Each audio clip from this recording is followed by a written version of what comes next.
New England Living is brought to you by Clark, Sub-Zero and Wolf, Kohler, and Seven Tide. On this episode of New England Living. This was the formal half of the home, and therefore you have the stairway that goes up 3 levels.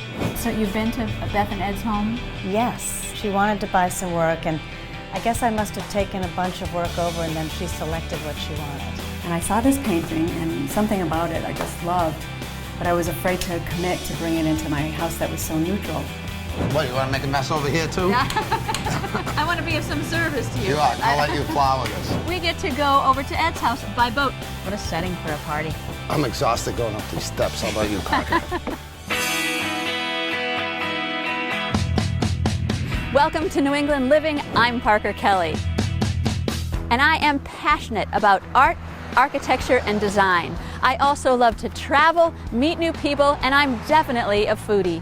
Join me each week as I travel all over this beautiful region, showcasing the most spectacular homes and meeting the key players involved in creating them. To top it off, I'll cook up some delicious dish with a chef, and we'll finish it off with a celebration of it all. I'm Parker Kelly, and this is New England Living.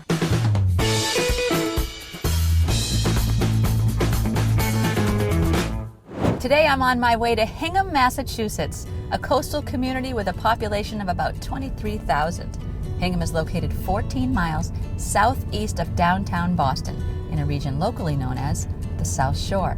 First settled by English colonists in 1633, Hingham is loaded with quintessential New England charm. It has a lovely historic downtown, a picturesque harbor, and is home to several parks. Hingham is also home to a refurbished shipyard with shops, condos, a movie theater, and plenty of restaurants, including Almanove and Wahlburgers, owned and operated by Paul Wahlberg of the famous Wahlberg family. Hingham is a charming community, conveniently accessible to Boston by both commuter rail and ferry. I'm headed to meet homeowners Ed and Beth in their masterfully rebuilt turn-of-the-century home. It's perched high on a hill with sweeping panoramic vistas of Hingham Bay, the Boston Harbor Islands, and the Boston city skyline. Hi. Hi, how are you? I'm well. Good to see you. Nice to meet you. Hi, Beth. Very nice to meet you. Beautiful home. Really magnificent. So tell me a little bit about the home. It's a renovation. It is, and it's actually a very interesting home. It's an historic home, as you could tell. The home was built in 1905, but it's quite an interesting home because it was actually split in half. When they wanted to sell the home in 1950, they thought it was too large to sell as one parcel, one home. So they actually split this home in half, and the second half of the home is right next door. Wow, that's fascinating. Let's start the tour. This room here used to be the family room of the home. The architect told us that the home of this size requires a formal entrance off a main street like they did in the 1900s. So he asked us to convert this room to the foyer.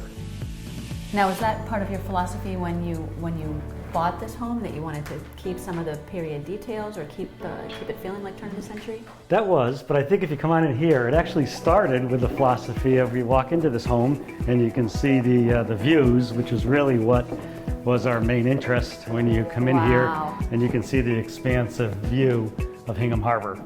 So that's what really drove us to this property. And then when we started understanding the home, it had just great bones for renovation. Right, now this isn't your first home renovation either. No, it's we've done quite a few. I think this is our 4th coastal home renovation. It's interesting, all around the 1900 period. This is the period you're drawn to. I think so. I think the style we really like, and the homes were built very well around this time, and they lend themselves pretty well to renovations, but they're challenging renovations. As a longtime real estate professional, Beth has a keen understanding of what makes an exceptional property. She also has years of experience in interior design and took on all of the interior design in this home herself with pleasure. So Beth, one of the things I was thinking about when I first walked in here is imagining the way it was before you renovated it. Now, were there a lot of small rooms? Was there wallpaper? What is it? What did it look every like? single room in the house had a different wallpaper from different eras, so it was really hard to Busy. imagine what it would look like afterward. But I like to decorate with very little color, as you see when you walk through the house.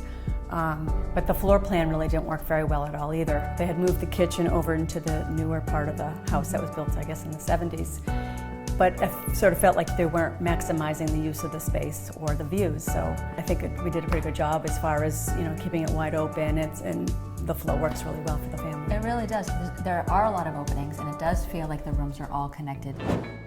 Yeah, so tell me about how you live in this home, and about your kids. You have 4. We have 4 kids, actually only one that's still living at home here.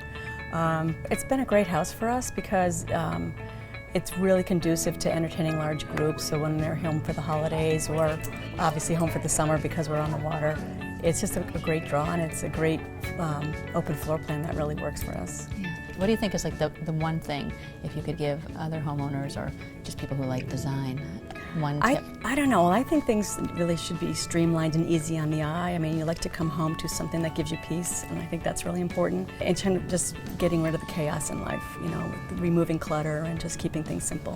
When we redesigned the floor plan, we really wanted to have the open space, but we kept a lot of the private spaces as well, because Ed and I both work at home quite often, and we just found it really worked out well. I can see why you work from home sometimes. Yeah, except my office is on the other side of the house, so I'm not taking advantage of the view, but...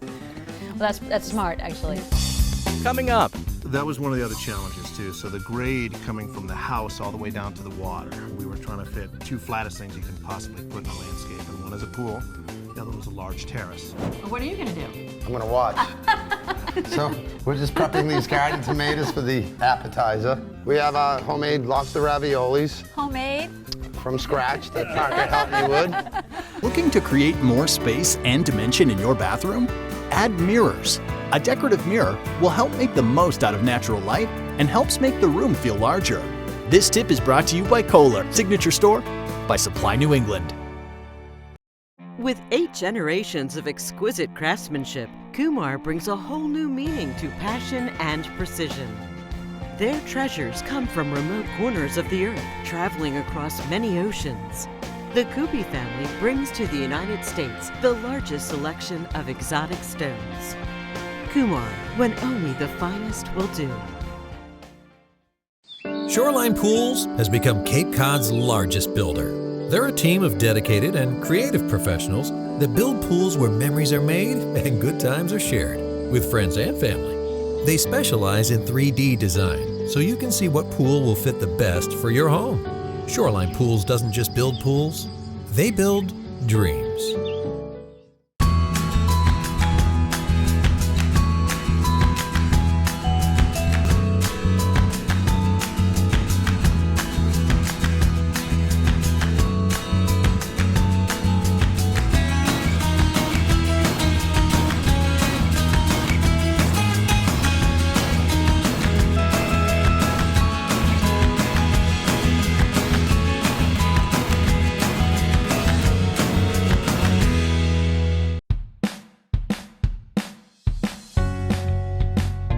So I'm here with the architect of this home, Brian Kavanaugh, and it was a labor of love back in '09. Yes, a long time ago. Yeah, so tell us a little bit about your relationship with this home. I got recommended through my sister, who's a friend with Beth's and Ed's, and she called me up and she said she was having a little trouble coming up with something that she really liked. She had an architect involved in it, and so I said, well, I'll come over and I'll take a quick look at it. I took a look at it and pretty much sat down and designed something up for her. And then it's pretty much what it was from those early designs, and Beth and Ed loved it, and so we moved from there, made some adjustments on the inside, and ended up with this. So this is 8,000 square feet. It's a large house. It is, but the way that you divided it up into different spaces makes it not feel so ballroom-like. I have a philosophy in my design that a house shouldn't be just one type of space. You really want to have different kinds of spaces because it creates something which has many faces to it, many areas that you can go. If you want to sit down and read quietly, you're going to have one kind of space. If you're going to entertain a large crowd, you want to have another kind of space. And all those things have to work together. But at the same time, you want them all to have their own character so that it doesn't feel like the house is so two-dimensional. I guess we'll come back through the kitchen here. This had a very large footprint, as you can see, and we like the idea of a large island and take advantage of the views. One thing that Beth did that surprised me, but I actually love it, is not to put cabinets on the wall. The idea was the upper cabinets almost take away from the view. So she wanted a very clean wall and keep our cabinets back here. And if we walk this way here, I think the biggest architectural feature or period feature of this home is the staircase. And one thing that our carpentry team did, the millwork team, is to save the original rail. Even though we did not think that the stairs and the whole structure was sound, they took off this rail, refinished the rail in their shop, and then built the stairs around it. So the master bedroom is on this side. It's a very large space, which actually makes it challenging. I think we were talking downstairs about putting plate glass into windows, into rooms, I should say. And here we have all true divided lights, double hung windows. We spent a lot of time thinking about how we set up closets in here. This is the larger closet, so this is Beth's closet. And I love her chandelier. We took a risk here in building this house where we have 2 bathrooms. So there's 2 bathrooms. This is Beth's side of the bathroom, and then there's a shower that goes through. Oh, I so love instead of having that. a vanity with double sinks, you each have your own half. So you come in this side, you go out that side. That's right. And you keep to your sides, or? Yes, pretty much. Same hardware in all these doors. These are very heavy doors, so therefore that hardware really helps. So upstairs, there's 3 more bedrooms. And one thing that we did, even though we fully gutted and renovated the majority of the upstairs, we kept some of the original details. And then these are the original doors of the house from 1900. And it had these original glass knobs, so we preserved enough of these glass knobs. Those. So a labor of love. How long did it take you to actually renovate this home? Well, we actually bought the home and then camped out in the home for a summer. And I always recommend that because you get to really understand how to use the home.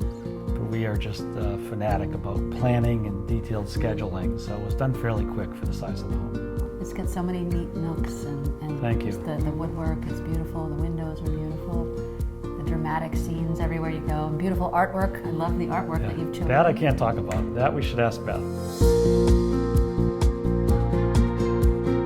And so this was one of your favorite pieces and one of your newer pieces. It is, yeah.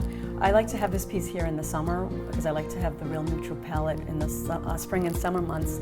And I sort of feel like it's sort of like looking out the window because there's a submerged island that at low tide starts to rise. So it has the same idea as this painting. Oh, it sort of echoes your view It does. there. Now this is some color. This is a little bit out of my comfort zone, but on a whim, I was driving down Main Street one day and I popped into one of the church art fairs, and I saw this painting and something about it I just loved, but I was afraid to commit to bring it into my house that was so neutral. So I spoke to Paige Railsback, the artist, and she said, oh my gosh, I'll take it home, do whatever you want, and she brought it into my house along with 12 other paintings, and I think I ended up buying 5 or 6 pieces from her that day. I had a chance to meet the artist Paige Railsback in her loft studio. I have been painting for 38 years. It's just something I do. I just like to push paint around. I like color. This abstract is a lot harder than painting something you're looking at because it's all coming from here and here, and that's new. Right, so you have to look within. And then you actually, out of an abstract, I always find you get what you put into it also as a viewer.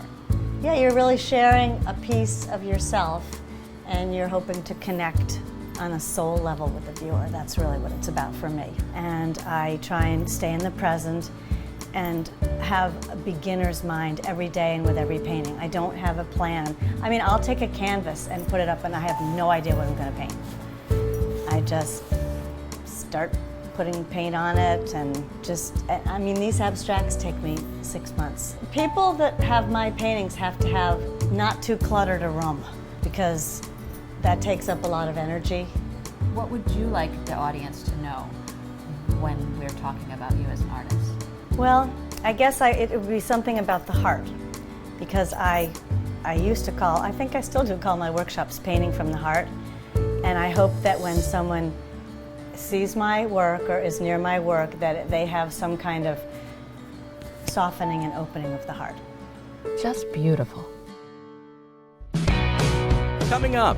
And now I am across the bay from Hingham in Hull, and I'm going to visit Art from Art's restaurant here, and he and Ed are good friends. Special for you, Parker. Let's try it out at the party. Should we wave? Innovation, technology, design. It is why the Seaport District is the fastest growing area in Boston. It's also the reason we selected the Innovation District as the home of Seven Tide. If you're looking for a one-of-a-kind experience filled with design inspiration, a place where you can explore, see your ideas come to life, this is the place. Think of Seven Tide as a design adventure for your home, featuring the most trusted top-tier brands in their industries. For homeowners and designers alike, it's a unique approach to home design. You can visit Clark's newest Sub-Zero and Wolf showroom and test kitchen, giving you hands-on access to the world's finest appliances, or take in the country's first experience center for Marvin Windows and Doors. Our goal is to provide inspiration in an exceptional space that offers a relaxed and very personal experience. We don't sell anything here. If you like what you see, we'll refer you to an authorized dealer. But while you're at Seven Tide, there's no pressure. Even the parking is complimentary. We want to cultivate an atmosphere that's free from anxiety so you can focus on what's right for the design of your home. New England has some of the finest designers in the country, and here you'll see an exciting array of their work in full-scale kitchens. You'll be able to see, touch, and even taste your kitchen design. Both inside and out, Seven Tide offers the perfect setting to bring your ideas to life. We want you to rethink what's possible. Adjacent to Clark, you'll find Marvin Windows and Doors. They offer a high-tech, high-touch experience that invites you to reset your expectations for what a home can be. After visiting Marvin, you'll never think about windows and doors the same way again. Whether you're a homeowner or a designer, building a new custom home or remodeling, we invite you to come experience the possibilities. Come be inspired, be informed, and ultimately be at home at Seven Tide. For more information for your home inspiration, visit seventide.com. Yours by design.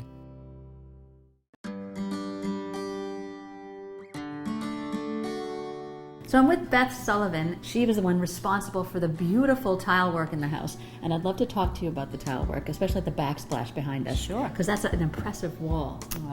Yes, it is. It's one of my favorites, actually. It's a Subway hand-molded tile. It's a 2x4 in size. And we picked it for having subtle tones. We wanted something, the view was just so beautiful out here, so we didn't want to take away, but we wanted something that was soft and blended in with the kitchen. No, I love the tones. It's very reminiscent of the scene outside too, but it doesn't interfere with it. And so, how did you decide to do a whole wall instead of doing cabinets? Do you do that a lot, or was this a unique idea? It was a pretty unique idea. Because the view is so beautiful and with these windows, we really didn't want to have cabinets on this wall, so the tile just seemed like a perfect backdrop. It's soft, it's subtle, and it finishes the space. This home is absolutely stunning. This is one of my favorites. It really is. It has everything between the dark floors, the light cabinets, you know, all the glass. It's just an absolutely stunning home. It was really fun to work on this project.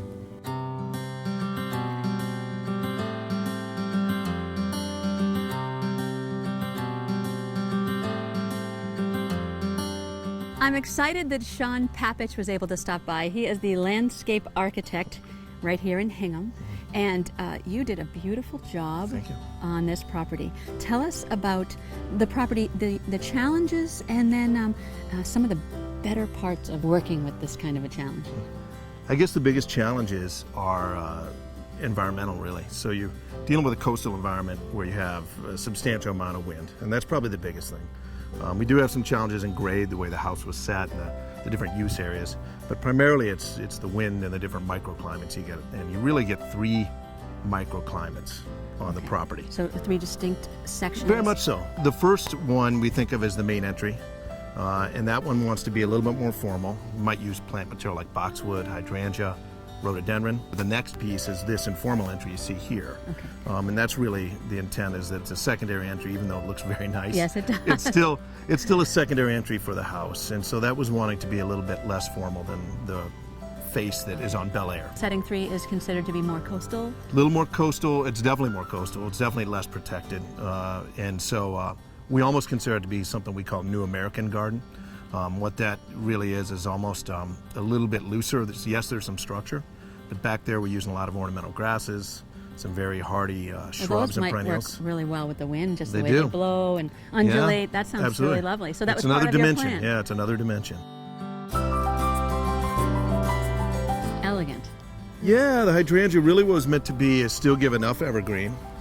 Follow the lines of the architecture, so we're doing a very squared off, rigid outline for the boxwood, but then still getting a little bit looser with the hydrangeas popping up over the top of them, as well as some evergreen in the back with the holly and the Golden Age rhododendron. Okay, so it's so casual back here. I mean, it feels, and the slope right down to the water. I mean, working with that. Tell me about that, how you worked with that. That was one of the other challenges too. So the grade coming from the house all the way down to the water was a real challenge, and we were trying to fit the two flattest things you can possibly put in a landscape, and one is a pool, the other one is a large terrace. So we had to do that by really balancing out some retaining walls and getting the right amount of grade change. And so this must have been a very nice place to think and design and create. It's stunning. Very nicely done. Nice to meet you. Thank you so much. Thank you so much, Parker.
From the moment you see it, it commands your respect. You can feel its immense power. The only way to master it is to venture inside. Go ahead, dive in. The GMC Sierra. We are professional grade. Pursuit, built to a higher standard. Many try to replicate. Pursuit continues to innovate. We have boats from 23 to 38 feet, and once you own one, you will feel the difference. We know you have a choice, and you can put your trust in us to deliver a vessel that will take you where you want to go. Visit your factory-authorized dealer today and experience the passion we have built into each and every one of our boats. Visit PursuitBoats.com and explore, experience, enjoy your life in Pursuit. Well, there are some clouds in the sky, but that is not going to stop Beth and Ed from having a dinner party tonight.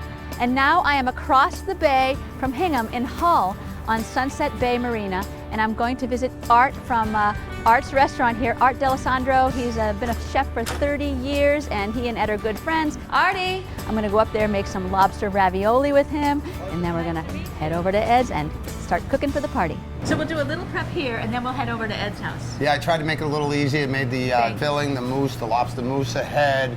So we'll just stretch out the dough, fill the raviolis. Now I'm gonna roll it out. So this is like for any home cook, this is a great little machine.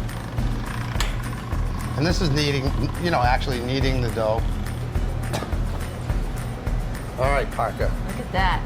Put some flour right up here. Okay, right on top, and it just ribbons on itself there. And you want all the raviolis to get a nugget, right? Wow, that looks good. That one looks perfect. That's good, okay. Is that it? Okay. Yep, that's good. And then just kind of bang them out like that. Oh, wow. And there you go. Lobster ravioli. Good job. Thank you. The wonderful thing about having a restaurant on the water and having a friend with a home on the water is that we get to go over to Ed's house by boat. Art, you're on your own. Okay. Parker, catch me. 10 minutes across the bay.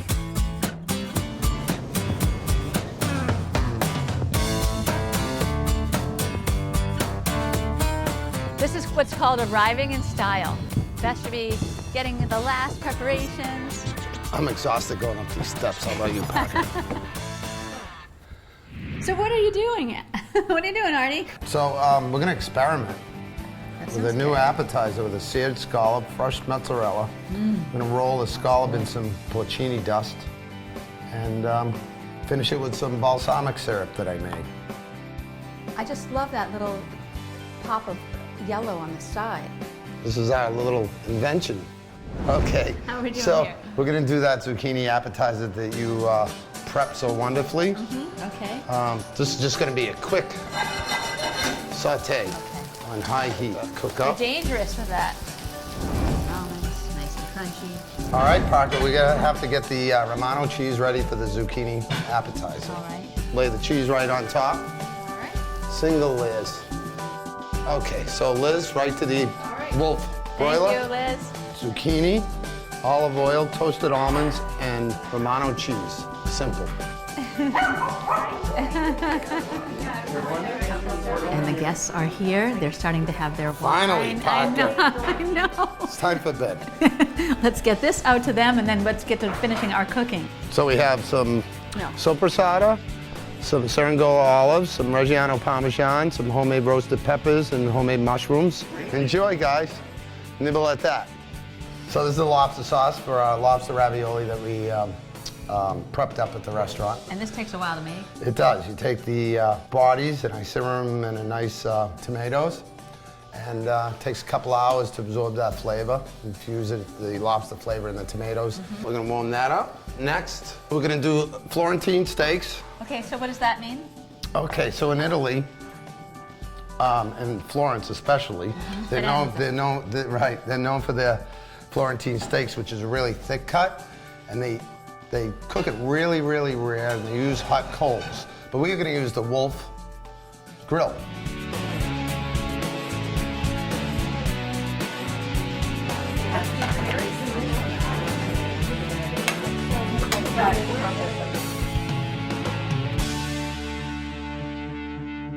Tell us what you brought. Well, I heard Chef was making some lobster ravioli today. Yes, that's So- an appetizer lobster ravioli. Very exciting. This is, I kept it in the Italian theme. Basically, we have as the white, we're drinking luce tonight. It means luce, light. It's a beautiful ribolla gialla, which is a typical white that only belongs to this region, and it goes beautiful with lobster.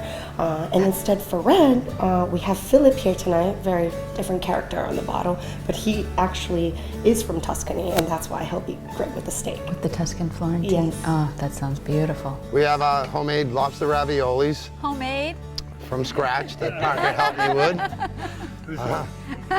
Restaurant's home, our restaurant's home. Arts. Arts in Hull. And we made a light lobster cream sauce and fresh shuck lobster meat on top, so enjoy. As the sun set over Hingham Bay, the dinner party continued in full swing. Okay, here we go with the Florentine steaks. They're all grilled, cut up, and ready to serve family style. So I'm just gonna place them in the middle. Maybe I'll hand that to you.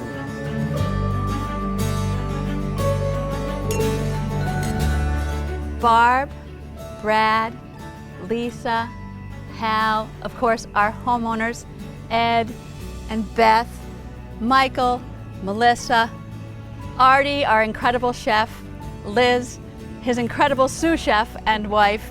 This is what it's all about.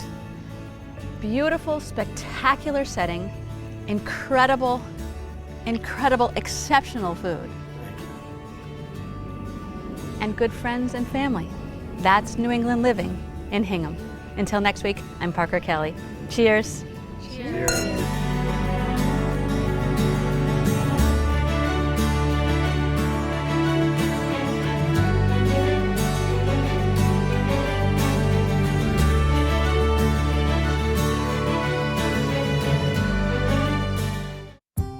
New England Living is brought to you by Clark, Sub-Zero and Wolf, Kohler, and Seven Tide.